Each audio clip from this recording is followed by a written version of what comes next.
सलाम नमस्ते। Lessons for life आज आपके लिए एक नई पेशकश लेके आया है। इस बार हम बात करेंगे एक हाथी और हाथी के ड्राइवर या हाथी चालक के बारे में। कौन है ये हाथी और कौन है उसका ड्राइवर, ये आप सोचिए। छोटा सा एक हिंट देता हूँ आपको। हम सब ज़िंदगी में बहुत कुछ करना चाहते हैं, सबकी अपनी अपनी सपने, एम्बिशंस बहुत कुछ होते हैं, पर कितने लोग उस सपने को पूरा कर पाते हैं? बहुत ही कम लोग, बहुत ही कम।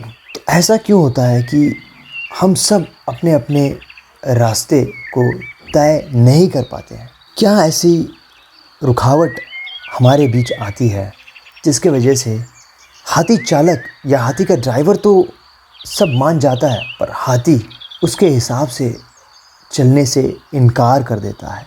तो चलो एक छोटी सी कहानी सुनते हैं उसी हाथी के बारे में। एक घर में एक छोटी सी हाथी को पालते थे। उस हाथी का नाम था मीकू। मीकू बड़ी प्यारी और शरारती हाथी थी। मीकू हाथी का एक पैर जंजीर से बांध के रखते थे। ये बचपन से ही उस पे एक आदत डाल रखा था। बचपन में मीकू बहुत प्रयास करता था उस जंजीर को तोड़ने में, पर मीकू इतना छोटा था कि उस जंजीर को कभी तोड़ ही ना पाया। इतनी बार कोशिश किया मीकू ने, हर कोशिश मीकू की नाकामयाब रही। फिर मीकू ने हार मान ही लिया। फिर कभी मीकू ने उस जंजीर को तोड़ने की प्रयास की ही नहीं। ऐसे ही खेलते कूदते 2 साल, 3 साल, 4 साल, 15 साल बीत गए। मीकू बड़ा हो गया, पहले से ज़्यादा समझदार हो गया।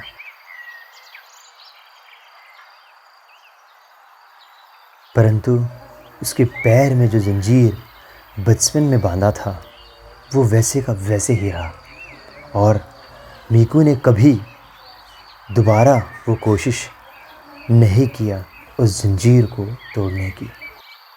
मीकू का वज़न 100 किलो से अब कुछ 3000 किलो तक पहुंच चुका था। उस जंजीर को तोड़ने में मीकू को बस एक पल भी नहीं लगता, पर बचपन का ज़ख्म, पराजय उस कोशिश का मीकू के दिमाग में, मन में एक सच ऐसे बिठा दी कि वो कभी उस जंजीर को तोड़ न पाएगी। तो ये थी मीकू हाथी की कहानी। हम पहले बात कर रहे थे हाथी और हाथी चालक के बारे में। तो कौन है वो हाथी और कौन है वो हाथी चालक जिसकी हम शुरू में बात कर रहे थे? मीकू हाथी को अपने शरीर से तुलना करेंगे तो हाथी यहाँ अपना शरीर हुआ, और हाथी चालक या हाथी का ड्राइवर को अपना मन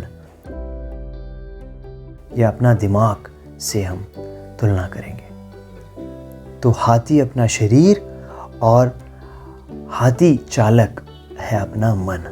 अब अगर हाथी को सिखाना है दाएं मुड़, बाएं मुड़ या कोई भी सर्कस कराना है तो क्या आसान है वो? हम जिंदगी में कुछ भी हासिल करना चाहते हैं तो हाथी या अपना शरीर अपने कंट्रोल में होना चाहिए, और उसको अपने कंट्रोल में रखने के लिए बस एक ही रास्ता है। तो क्या हो सकता है वो रास्ता? वो रास्ता है प्रैक्टिस, आदत, हॉबी। रोज हर एक दिन बिना किसी रुकावट, चाहे वो शनिवार हो या हो रविवार। चलो एक छोटा सा उदाहरण लेते हैं। सोचो आपको सुबह 5 बजे उठना हो साइकिलिंग करने के लिए या वजन घटाने के लिए। दिमाग को आप कुछ न कुछ बोल के ललचा देते हो और वो तुरंत मान जाता है, हाँ कल सुबह हम 5 बजे उठेंगे और ये काम करेंगे। पर जैसे ही सुबह की घंटी बजती है तो हाथी शरीर बिस्तर से उठने से ही पहले बोलता है चलो थोड़ा सा और सो लेते हैं, 5-10 मिनट बाद उठ लेते हैं। तो फिर सो गए, फिर उस दिन तो ना उठे ना कुछ काम किया। तो ऐसे ही हर दिन बीत जाता है। जैसे मिकू हाथी को डाला था आदत, वैसे ही हमें कुछ अच्छे आदत डालने पड़ेंगे जो ज़िंदगी में हमें आगे पहुंचाएगा। चाहे वो बाइकिंग हो, चाहे किताब पढ़ने की आदत, चाहे ट्रैवलिंग हो या फोटोग्राफी, चाहे गेमिंग हो या म्यूज़िक। हाथी को किसी भी चीज़ के लिए साइन अप कराना उतना आसान नहीं जितना मन को बनाने में आपने काम किया।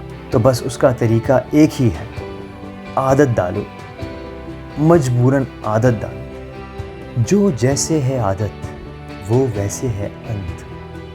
अगर आदत है अच्छा तो परिणाम भी सच्चा। अगर आदत है गंदा तो परिणाम भी नापसंदीदा।